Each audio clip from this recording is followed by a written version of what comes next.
1971 से लेकर 1987 तक ये वाला लोगो था। के बाद में 87 से लेकर 92 तक ये वाला लोगो था। फिर 92 से लेकर 2011 तक ये वाला लोगो था। 2000 till now the logo is this. तो सबसे पहले तो यहां पे आप देखिए जो स्टारबक्स का लोगो है, ठीक है। तो स्टारबक्स की लोगो में आप क्या देख रहे थे कि वहां पर कैपिटल लेटर था, राइट। तो स्टारबक्स में आप देख रहे हैं कि कैपिटल लेटर्स का यूज किया गया है, स्मॉल का क्यों यूज नहीं किया गया, क्या रीजन है? तो सबसे पहले स्टारबक्स, अगर आपने कॉफी पी होगी तो आप देखते होंगे कि स्टारबक्स क्या है, हॉस्पिटैलिटी इंडस्ट्री के अंदर आता है। जब आप लोगों किसी का एनालाइज करते हैं या बनाते हैं तो ये बहुत इंपॉर्टेंट होता है कि आपको जानना है कि वो किस फील्ड से बिलोंग करता है। हॉस्पिटैलिटी इंडस्ट्री है, राइट। और वहां पर आप क्या करते हैं, ठीक है, कॉफी पी रहे हैं। हॉस्पिटैलिटी इंडस्ट्री की बात करें, जहां पर आपका स्वागत होता है, आपसे एक कम्युनिकेशन होता है, एक इंटरेक्शन होता है क्लाइंट से, कस्टमर से। बहुत सारे ऐसे ऑर्गेनाइजेशन हैं, बहुत सारे ऐसी कंपनीज हैं जहां पर इंटरेक्शन नहीं होता। जैसे ऑनलाइन सेलिंग करनी है तो you don't have to interact with the clients, you don't have to talk to the customers, you have to simply place the order, right? आपको ऑर्डर प्लेस कर देनी है and the order will reach their spot, उनके जगह पर पहुंच जाएगी, ठीक है। यहाँ पर इंटरेक्शन है, तो इंटरेक्शन जब होता है तो आप देखिए एलिमेंट्स का बहुत इंपॉर्टेंट यूज होता है। 5 एलिमेंट्स होते हैं, अर्थ, एयर, वाटर, फायर, स्पेस। तो यहां पर अगर हम स्टारबक्स के लोगों की बात करें तो this belongs to water element. तो वाटर एलिमेंट वाटर फ्लो करता है, तो फ्लो क्या करती है, आपकी कम्युनिकेशन। पानी से प्यास बुझती है, तो जब आप किसी को प्यार से बोलते हो तो उसको दिल को ठंडक पहुंचती है, उसको अच्छा लगता है, राइट, कि हाँ यार कहते हैं यहाँ पर रिसेप्शनिस्ट ने बहुत अच्छे से बात करी, that is water element. Plus यहाँ पर क्या है कि कॉफीज, ठीक है, कॉफी आप पी रहे होते हैं, ठीक है, तो कॉफी क्या है, वो भी बिवरेजेस में आता है, जिसको आपको चू नहीं करना है। चू का मतलब दांत से नहीं काटना है, जब दांत से काटें तो हार्ड एलिमेंट में आ जाएगा, और ये बहुत ही सॉफ्ट एलिमेंट में। यस, बर्गर वगैरह भी वहां पर मिलते होंगे, लेकिन मेनली ये प्रोजेक्ट किसको करता है, कॉफी, राइट, बिवरेजेस को। नाउ यहां पर हम देखें कि स्टारबक्स में कैपिटल लेटर्स का यूज किया गया। प्लस अभी हम एनालिसिस करेंगे ओल्ड वर्सेस न्यू लोगोस के बारे में, कि लोगो जो स्टारबक्स का आप स्क्रीन पे देख रहे हैं, राइट, 1971 से लेकर 1987 तक ये वाला लोगो था। उसके बाद में 87 से लेकर 92 तक ये वाला लोगो था।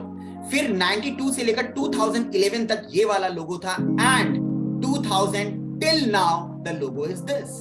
क्या क्या चेंजेस आए, ये सारी चीजें हम लोग यहां पर देखेंगे। तो सबसे पहले स्टार्ट करते हैं हम लोग स्टारबक्स के कैपिटल लेटर्स जो अभी यूज किया जा रहा है, ठीक है। यहां पर मेन लोगो ये है, बट इसके साथ में स्टारबक्स कैपिटल लेटर्स का भी यूज कर रही है। तो स्टारबक्स जो कैपिटल लेटर का यूज करता है, कैपिटल लेटर जो होता है वो बोल्ड होता है और प्रीमियम क्लाइंट्स को अट्रैक्ट करने के लिए होता है। तो अगर आपने स्टारबक्स में कॉफी पी है तो वहां पर आप देखते होंगे कि कॉफीज की जो रेट है, ठीक है, वो काफी महंगे हैं, तो प्रीमियम लोग वहां पर जाते हैं। प्लस यहां पर अब एलिमेंट की अगर हम बात करते हैं तो ये वाटर एलिमेंट से रिलेट करता है। तो वाटर, फीमेल जो फिगर है, फीमेल ह्यूमन फिगर है, that relates to water element. Plus यहां पे कर्व्स आ गए, क्या आ गए, कर्व्स आ गए। तो कर्व्स भी क्या है, वाटर एलिमेंट में आते हैं।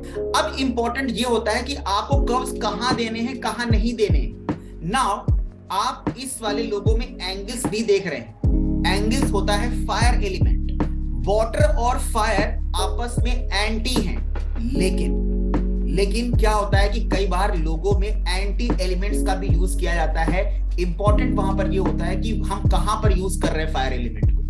अब आपका काम भी होता है, वहां पर कॉफी बन रही है, फायर है, ठीक है, यूज हो रहा है, लेकिन सबसे ज्यादा जो वहां पर प्रोजेक्ट किया जा रहा है वो वाटर एलिमेंट को ही किया जा रहा है। इसीलिए पूरा का पूरा आप पार्ट में देखते हैं वेवी लाइंस ज्यादा है, सर्कल ज्यादा है, राइट।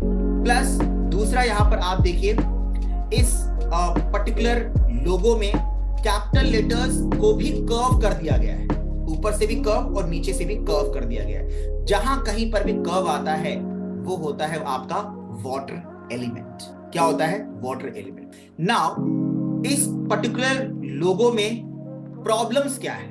जब कभी भी लोगो बनता है, चाहे जितनी भी बड़ी कंपनीज हैं, अगर कंपनी बहुत अच्छी चल रही तो इसका मतलब ये नहीं है कि वहां पर कोई प्रॉब्लम नहीं हो सकती। लोगो वो कुछ ना कुछ इंडिकेट करता है। कितनी मल्टीनेशनल कंपनीज हैं, करोड़ की कंपनीज हैं, अंदर डिस्प्यूट चल रहे होते हैं, फिर बाद में डिवाइड हो जाती है कंपनी, लॉसेस में चल रहा होता है, राइट। तो ये सारी कंपनीज में होता है। तो हमें सिर्फ और सिर्फ ये नहीं देखना है कि कंपनी बहुत अच्छी चल रही है तो उसका लोगो भी परफेक्ट होगा, नॉट एट ऑल। तो यहाँ पर अगर आप देखें इस स्टारबक्स के लोगो में, तो आपने 2-3 फैक्टर्स देखे, कैपिटल लेटर्स का यूज देखा, वेवी लाइंस देखा, फीमेल ह्यूमन फिगर देखा।